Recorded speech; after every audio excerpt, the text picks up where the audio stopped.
What's the farthest you've seen someone go to avoid a mild inconvenience? My cousin lives in a shed in his mom's yard and has 2 dogs. The yard is covered in that red rubber bark ground cover. He spray paints the dog crap the same color as the bark instead of picking it up. I hate that side of my family. I thought the story couldn't get better after lives in a shed, and then it did. Several times. My cousin eats full meals on paper towels to avoid doing the dishes. I've seen him eat things like ice cream and spaghetti. He should buy tortillas. They're like paper towels you can eat. I came home from work one day last week to find my modem had stopped working. No cable, no Netflix, no video games, no working from my home office, and it was raining, so no yard work. I sat on my couch for long enough to drink a beer and then got up and went to bed. I wasn't about to deal with my life in those circumstances. I do this when I'm left at home alone. I get bored with nobody to harass. My TV is at the foot of my bed, and if I can't read the descriptions on Netflix, I take a picture with my phone and zoom in, instead of getting up or squinting. Get glasses. It's not necessarily the farthest people go, but I see it often. People who circle parking lots looking for a spot closest to the store. So much so that we could have already been inside if they had just parked in a farther spot. It's a parking lot, not the Sahara Desert. It's even worse at the gym. You're going to the gym to get exercise, but you don't want to walk to get it. When my friend was in high school and living at home, her room was right next to her sister's. One day, the sister texted my friend, asking her to come to her room. My friend had been out at the time and replied as such. A few hours later, my friend got home and headed to her own room, stopped by her sister's room to see what she wanted. Turns out the sister had wanted something on her dresser by the door across the room, and out of laziness hadn't gotten out of bed to get it in 4 hours, opting instead to wait patiently until my friend returned home. Still the laziest thing I've ever heard anyone do ever. That's when you say no and walk out. My roommate and I will drive to get food, and if the drive-through line is too long, he'll drive 10+ minutes across town to the other place, which usually has a line just as long. Not joking. I've done this before. I particularly enjoy driving, and if there is someone else with me, I don't mind hanging out for the extra 10 minutes of driving. It's always a good time. My aunt goes to church every Sunday. She gets the 1 full hour ahead of time to take the best parking spot so that she can get away the quickest after communion. Imagine, the service is under 1 hour, but she won't be inconvenienced to stay until the conclusion. Waste an hour to save 10 minutes. Makes sense. There is this teacher I used to have, nice guy TBH. I never worked that hard and he was always shouting at me and helping me, etc. When I bump into him in school, he always asks how I am doing and stops me for an awkward talk about my studies, which is nice, but as I said, awkward. I sometimes walk the whole way around the school to avoid bumping into him, even though I end up late to class. I had a teacher freshman year just like that. She was creepy as heck and always asked the weirdest questions.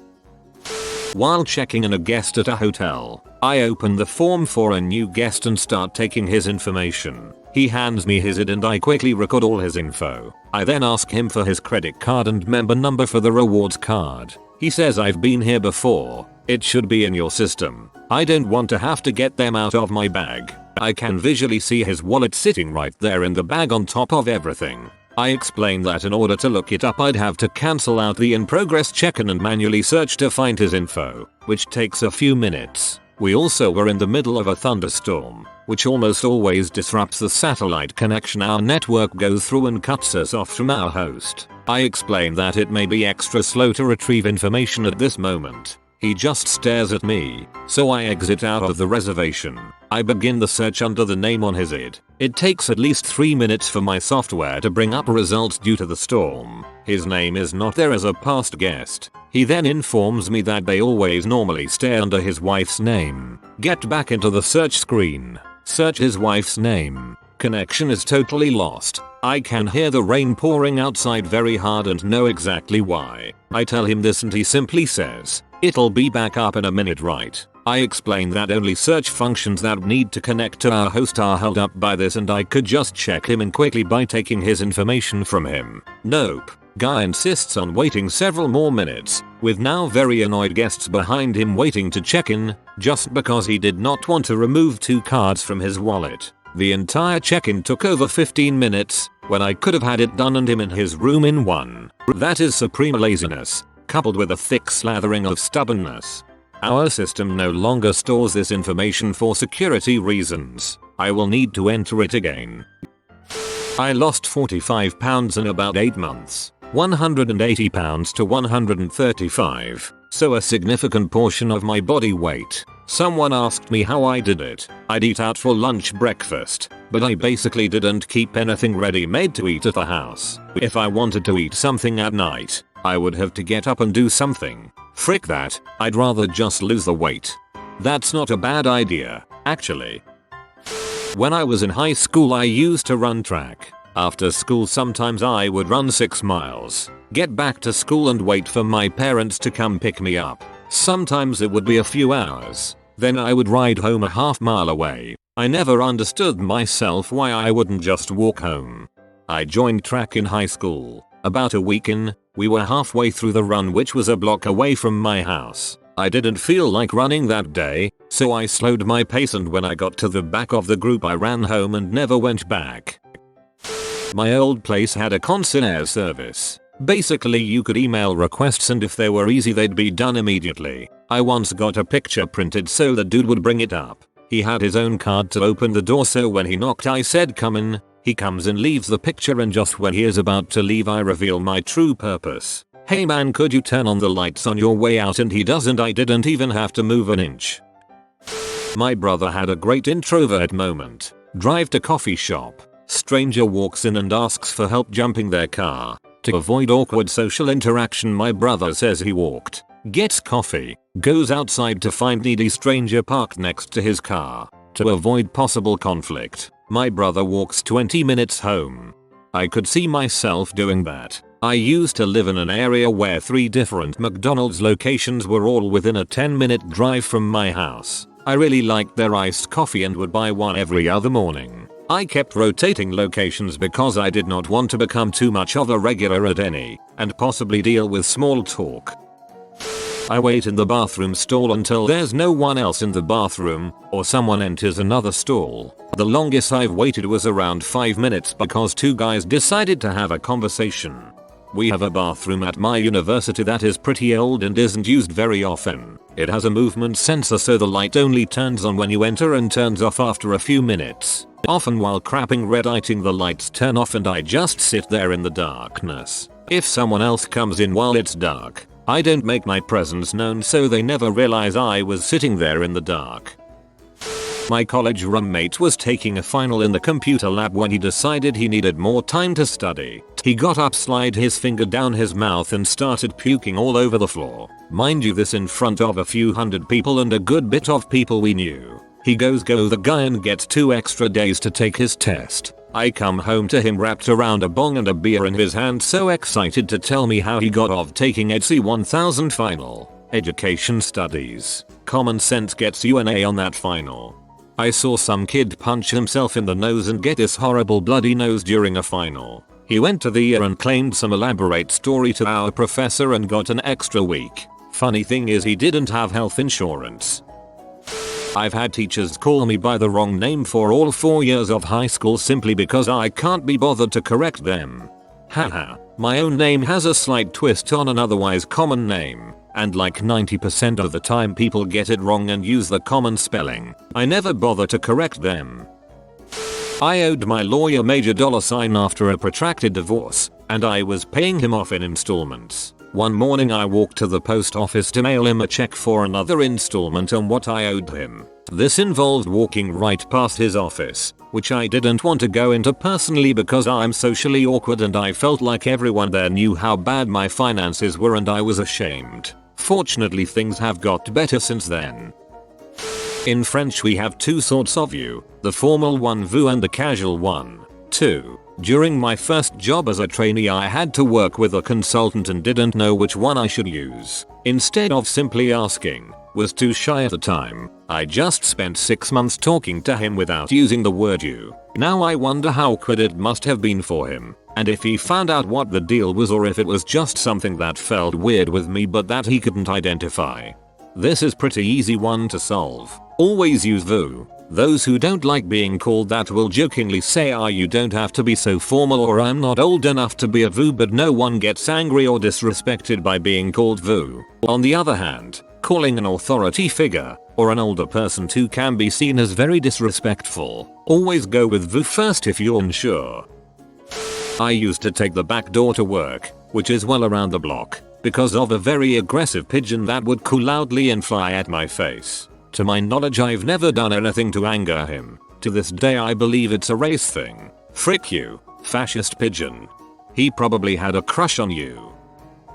A previous job was across town from home. There was a reasonably straight line to get there in 12 minutes in average traffic, but I hate traffic. So I went out of my way to circumnavigate the city. The long way took 30 minutes, but it was 30 minutes of feeling free. I said goodbye to a friend and she started to walk the direction I desperately needed to go, so I took the entire different loop from campus, a good mile, just to avoid the awkward. Next time just check your phone for 5 minutes or go to the bathroom so she gets far enough ahead of you. In sophomore year of college, I was too lazy to go to the grocery store or cook, so I ended up using those free Wendy's Halloween coupon books to live off Junior Frosties for nearly every meal for about 2 months.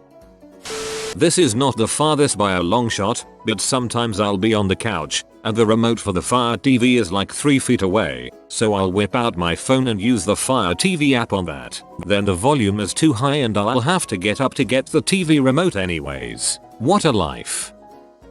I didn't want to get down from my top bunk to pee, so I grabbed my blender from a nearby bookshelf and filled it up. After it was full, it was too heavy to put back, so I balanced it precariously on the side of the bed. I knocked it off in my sleep, and the next morning I forgot and jumped down into a pile of pee-covered glass. I wondered why the frick you had a blender next to your bed, but then I remembered my college days and it made sense. If you've ever done competitive swimming, you'd understand this. I swam 3,000 meters of a distance workout to avoid 900 meters of kick with a flutter board. You're right, I don't understand that. My cousins go to an orthodontist about 100 kilometers away to save about $50 a visit, but they go every few weeks and their entire family misses days off school. I don't know if a lot of dudes do this, but here it is. I spent a summer in northern Alaska on a field project. We stayed in tents, dug a latrine. Primitive stuff. We each had our own tents. I would wake up in the middle of the night to pee, and sometimes I was too lazy to exit the bare fence and go to the latrine. One day I was talking to my co-workers and sheepishly admitted that I sometimes pee inside the bare fence. My male co-worker laughed and said that he peed into his vestibule every night. The area between his tent and the rain fly. The area he has to crawl through every time he gets into his tent. He would just unzip the tent, stick his penis out and pee. My female boss and I let him know this was disgusting, but he shrugged and didn't seem to care. Whatever, not my tent. The next morning he informs us that in his hazy state he had missed the vestibule and peed into his own tent the previous night. Gross. My ex-roommate and I got in pretty nasty fight about something stupid. Next day, my BF and I are in his truck which is parked right in front of the house I share with said roommate. Windows to the truck are pretty tinted so no one could see us in there unless they really looked. We see her pull up into the driveway. She gets out of her car and completely bypasses the front door and walks to the side of the house where she proceeded to climb through her window. She, thinking I was inside, climbed through the window to avoid seeing me. We made up a couple of days later. When I mentioned I saw her climb through her window, we both started laughing. I watched an episode of Extreme Couponing. One lady got $1,350 worth of stuff for free. Oh wait, that's not right. For $0.56. Yep, 56 cents. She was freaking out because it wasn't free. Years ago I worked in a god-awful call center for a large telco. One day I got a call from a woman who was on her way to work and realized that she left her home phone off the hook. This was back when owning a cell phone branded you as a yuppie, so she didn't have a way to let her husband or children know what she'd done. She wanted a service tech dispatched to hang it up for her, so she didn't have to drive home again. I created a keyboard shortcut instead of learning how to correctly spell definitely. Now I just type def and it spells the word. I always spelled it wrong and autocorrect spell check never fixed it, and I got tired of googling it every time I needed the word. The coolest freaking officer I have ever worked with is walking to the BX. Myself and a group of other brand new young airmen are walking the opposite direction. He just knows we are all stupid and skittish and going to salute him individually. So instead of holding a salute for 5 minutes, he just crosses the street and nods at us to avoid the situation completely. He ended up doing that for the rest of the time we were there together. I spent weeks as a kid getting super good at aiming with a knockoff Nerf gun so I could turn the lights on and off from my bed without getting up. I even got so good I could kill a fly in the air from a 2-3 meter distance. But I only ever had like 3 Nerfs to shoot, so I had to get up a lot to reload. Found this gem on Quora. If you ever installed Microsoft Windows in the 90s or early 2000s, you probably remember the interminable wait which happened after the OS was installed with the computer booted up for the first time. The scads of little applications which the OS included, the calculator, the calendar, notepad, and so on, which, let's face it, hardly anybody ever actually used, had to initialize themselves and their registry settings for the first time. Each one was individually trivial, but collectively this little ritual added a long time. I remember it as being 30-40 minutes, but perhaps my memory exaggerates, to the process of installing a new copy of Windows. My informant told me that it would have been simple to include the initial files with the Windows. He said, however, that this was not done because a person at Microsoft who did the final build of Windows release candidates didn't like waiting 30 or 40 minutes every time the release candidates were built and tested. So, they decided to save themselves half an hour a few times during the release cycle by not including the settings, thereby sentencing every one of the tens of millions of people who installed Windows during that decade or so to an extra half an hour of waiting. My guess is that this system affected something like 50 million installations of Windows. At half an hour apiece, that totals a bit more than 2,891 years of wasting other people's time, including leap years. It's the Great Pyramid of time wasting, the Taj Mahal of using other people's precious moments on Earth like disposable handy wipes. My usual method for doing assignments for subjects I don't care about, that is, I already know the subject, the teacher doesn't care about it, etc., is googling it in Italian and translating it to the working language and then procrastinate the rest of the month. Since it's my own wording, plagiarism software won't catch on, and no teacher is paranoid enough to look it up in other languages. Obviously, for really important work I actually do it, but there's sometimes it's not worth wasting my neurons, and the translation practice is always handy. Genius. And all I need to do to avoid writing a few papers is learn to read and write another language fluently. My husband drinks a lot of sparkling ice and leaves the empty bottles all over the house. I don't like cleaning up after him, but I don't want to be constantly complaining that he needs to clean up after himself. I will collect all the empty bottles around the house and pile them on his head while he's lying on the couch so he has to pick them all up and take them to the trash can. Does it take longer? Yes. Is it unnecessary? Yes. Does he ever learn? Number. But it makes me feel so much better. When I was about 3, I noticed I could pee on the ground and a few minutes later it would be dried up. That night, in bed, I decided to put my newfound knowledge to use. I have, on occasion, downloaded illegal copies of movies I actually own on DVD just to keep from having to get up and walk across the room to put the disc in. Once I had this styrofoam cup in my room. It sat there for a week filled with Mountain Dew. One day it started to leak. Instead of throwing the cup away, I put a towel under it. Pure genius. In high school I would often bring lean cuisines in for lunch. There was always a line for the microwave, so for about 2 years I ate those dang things while they were still frozen. The method was simple but time consuming. You had to chip at it with a fork or chopstick until a shard of whatever broke off, then suck on it until it melted. Mac and cheese was palatable, so was meat lasagna, but anything with veggies, particularly squash, was very strange. Frozen rice is pretty vile. Still, so are lean cuisines, so I don't think I lost a whole lot in flavor. Your commitment to not committing to do the slightly less convenient thing is an inspiration to us all, and you have our continued support. If you are new to the channel, you can subscribe. I publish new videos every day. Until then, check another video.